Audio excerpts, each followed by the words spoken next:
बंगाल की बहनों के साथ एक और धोखा दिया है।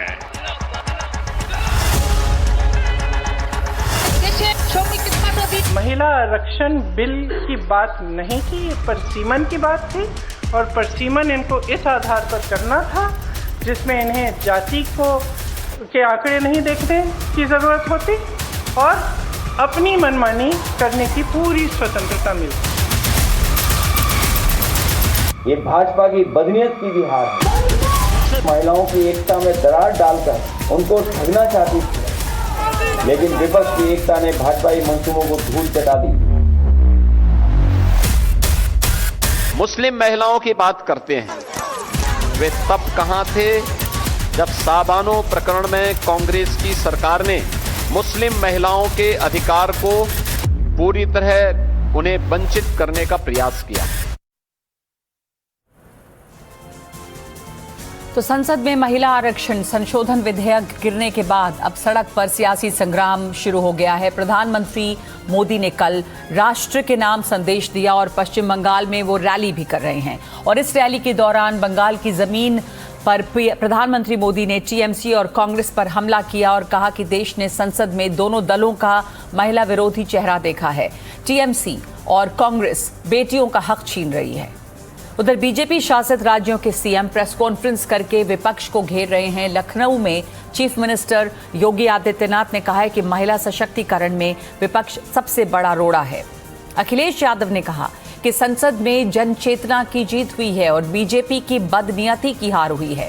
तो ऐसे में सवाल कई हैं। बड़े सवाल ये हैं कि महिला आरक्षण पर किसका दावा सच्चा है? महिलाओं के हक की बात पर राजनीति क्यों हो रही है? क्या बीजेपी विरोध में महिला आरक्षण का विरोध हो रहा है? परिसीमन पर देश में कौन फैला रहा है भ्रम? और सबसे बड़ा सवाल है कि क्या राज्यों में चुनाव हैं इसलिए महिला आरक्षण दांव चला जा रहा है?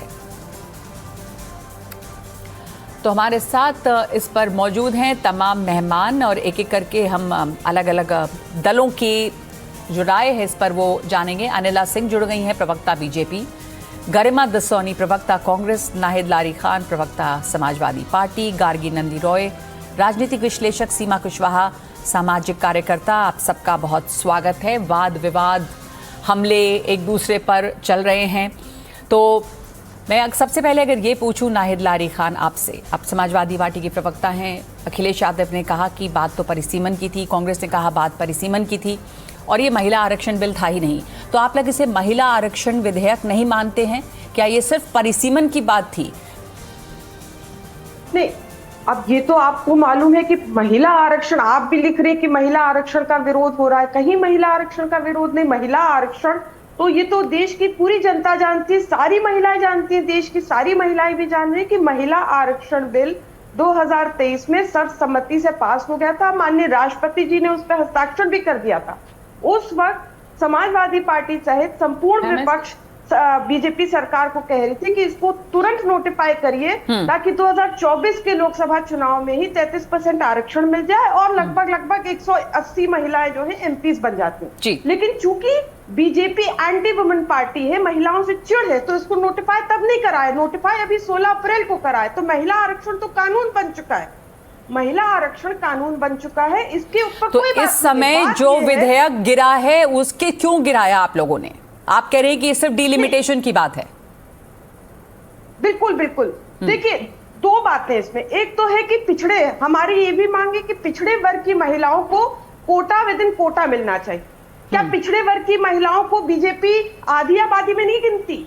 क्या इतनी नफरत है पिछड़े वर्ग की महिलाओं से? चलिए, छोटे छोटे जवाब रखेंगे और जो बात आपने कही गार्गी नंदी रॉय उसके ऊपर रिस्पॉन्स करना चाहती। नहीं, छोटे छोटे सवाल के जवाब दीजिए, सबको समय मिलना चाहिए। गार्गी नंदी रॉय, एक मिनट रुकिए, वापस आऊंगी। नाहिद, एक मिनट रुकिए। गार्गी नंदी रॉय बीच में हाथ उठा रही थी और बात जो है ये कहना है समाजवादी पार्टी का, कांग्रेस का भी, विपक्ष बल्कि पूरे तौर पे कह रहा है कि ये महिला विरोधी नहीं है क्योंकि ये बिल महिला आरक्षण का था ही नहीं, ये तो परिसीमन का था, डिलिमिटेशन का था और इसको गिराया गया है। और जहां तक बात हो रही, उसके आगे मैं बात करूंगी कांग्रेस से कि आखिर इन्होंने जो पहले अग्री किया था, क्या उसमें डिलिमिटेशन की बात नहीं थी जिस पर इन्होंने हस्ताक्षर किया था? गार्गी नंदी रॉय जी, सी देखिए, जो 2023 में जो 106 जो अमेंडमेंट हुआ था, तो उसमें क्या था, जो आरक्षण की बात की गई वो कब होने वाला था, उसमें तो उल्लेख किया गया था साफ साफ कि वो आरक्षण तभी होगा जब जनगणना होगा, और जनगणना के बाद जो डिलिमिटेशन होगा, और इन्होंने उनको सपोर्ट किया। तो आज अचानक क्या हो गया? तो आप ये कह रहे हैं कि जनगणना तो नहीं कराई आपने, पहले जनगणना कराइए, कास्ट सेंसस कराइए, तब कीजिए डिलिमिटेशन। नहीं, लेकिन एक चीज देखिए, जो दक्षिण के राज्य बोल रहे हैं कि जनगणना होने से उनका पॉपुलेशन कम हो जाएगा, उसमें तो उनके लिए अच्छा हुआ। अगर वो डिलिमिटेशन की बात कर रहे हैं, जी, वो डिलिमिटेशन की बात कर रहे हैं। और ये एक बहुत बड़ा सवाल है कि क्या नॉर्थ का रिप्रेजेंटेशन बढ़ेगा उत्तर प्रदेश जैसे राज्यों का? हाँ, नहीं, तो इनका भी तो 39 था, तमिलनाडु का 59 सीट्स हो रहा है मैडम।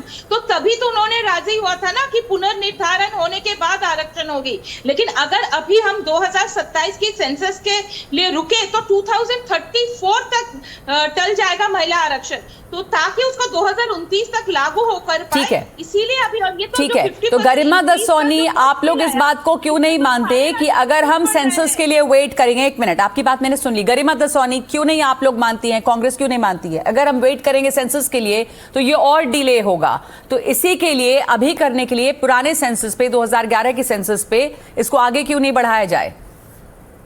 नगमा जी, भाजपा के द्वारा जो कहा जा रहा है और राजनीतिक विश्लेषक गार्गी जी के द्वारा जो मैं समझ पाई, वो ये कि भाजपा आतुर है महिला आरक्षण देने के लिए, बहुत ज्यादा महिला हितैषी है भाजपा और वो आतुर हो रही है। Then why these conditions?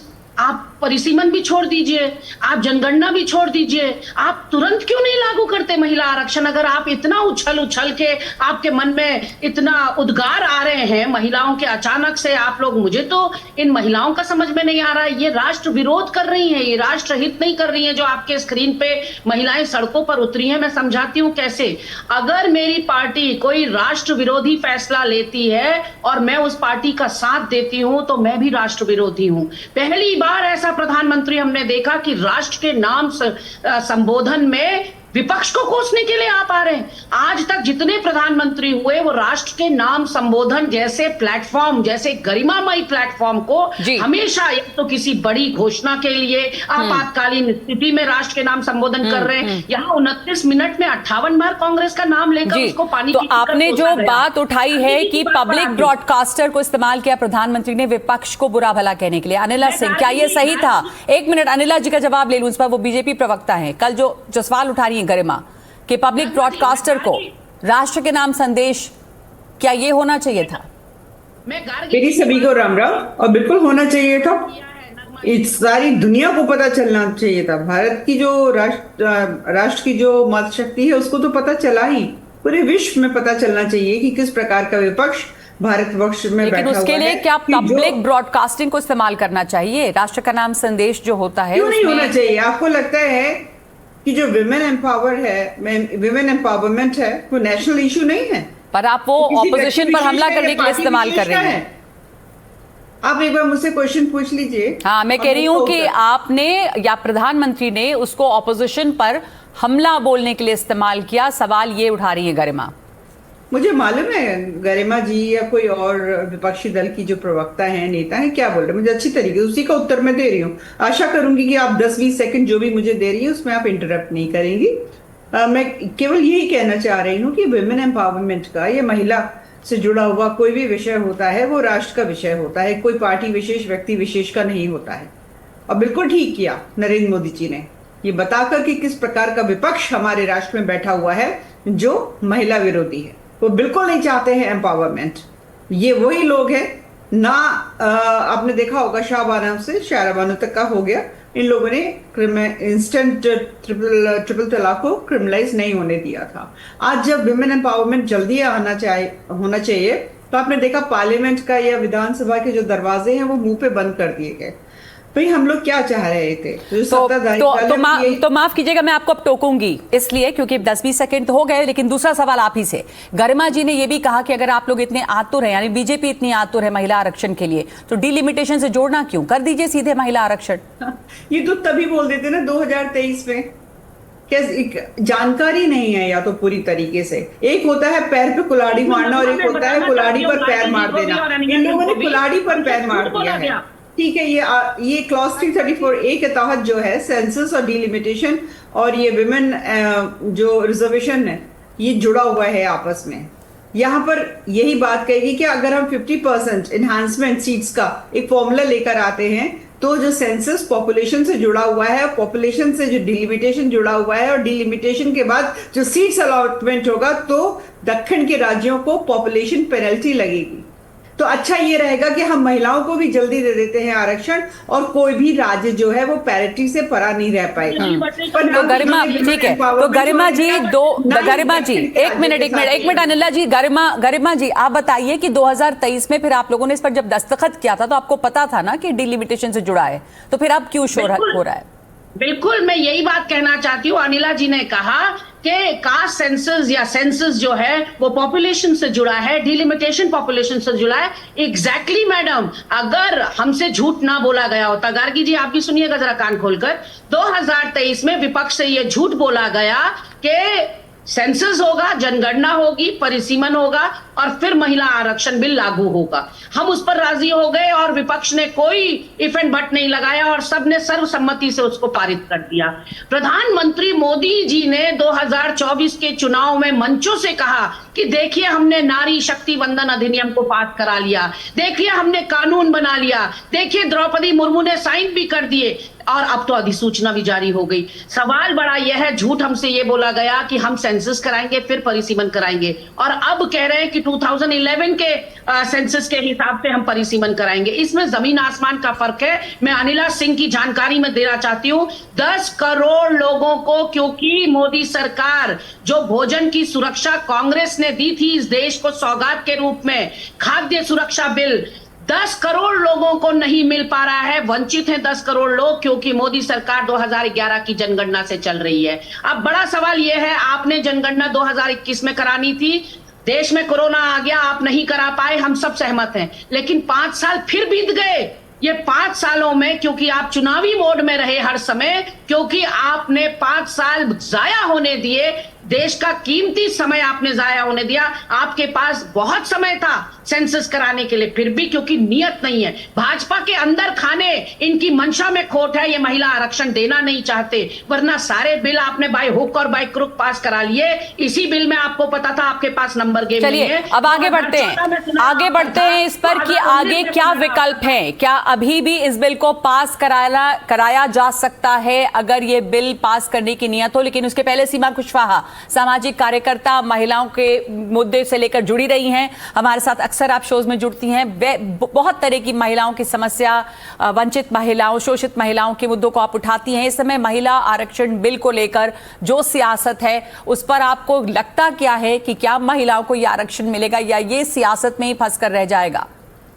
देखिए, 2 चीजें हैं। सबसे इंपॉर्टेंट एक बात यह है कि अगर विपक्ष ने सपोर्ट नहीं किया डिलिमिटेशन वाले एक्ट पर और भारतीय जनता पार्टी की पूरी तरीके से ये उनका बिल पावर है और इच्छा है कि हमारी महिलाएं 33% पार्लियामेंट में बैठे और हमारे विधानसभा में भी बैठे, तो सबसे इंपॉर्टेंट आगे आने वाला जो टाइम है 2027 उत्तर प्रदेश विधानसभा का चुनाव, हमने जो 2023 में पास किया है बिल उसको हम इंप्लीमेंट कर देते हैं। 33% हर पार्टी अपनी पार्टी की महिलाओं को 33% वोट टिकट दे और विधानसभा से भी शुरू किया जा सकता है। ये जरूरी नहीं है कि 29 हम लोकसभा से ही इसको शुरू करें, शुरुआत तो हम कर सकते हैं अगर हमें उसकी 2011 की सेंसस के आधार पर करना है। तो देखिए, सबसे ज्यादा जरूरी है कि मुझे कभी कभी ये फील होता है कि हम सारी महिलाएं भी पार्टी लाइन पर आकर के बात कर रही है। हम इस चीज को नहीं समझ पा रहे हैं कि इस पार्लियामेंट में या हमारी विधानसभा में हम 33% क्यों नहीं पहुंच पा रहे हैं। चाहे हमारी पार्टी की बात हो या विपक्ष की बात हो, किसी भी पार्टी की बात हो, रोका क्यों जा रहा है? 2023 में अगर पास हो गया 2024 में लागू हो सकता था।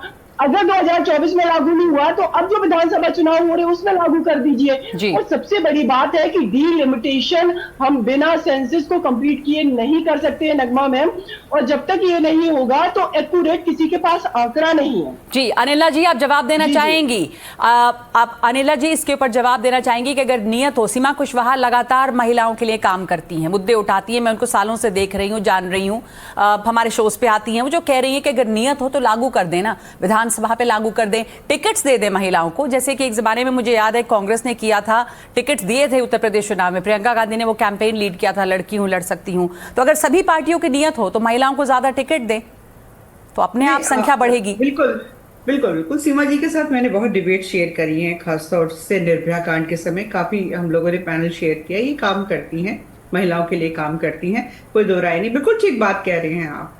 देखिए ऐसा है कि राजनीतिक दल कोई भी हो, चाहे वो कांग्रेस हो, प्रियंका गांधी वाड्रा जी ने एक एक्सपेरिमेंट किया था उत्तर प्रदेश में जब यहाँ पे प्रभारी थी, उन्होंने 50% टिकट्स जो है महिलाओं को दिए थे, एक पहल करी थी, परंतु उसमें से जीत कोई नहीं पाया था।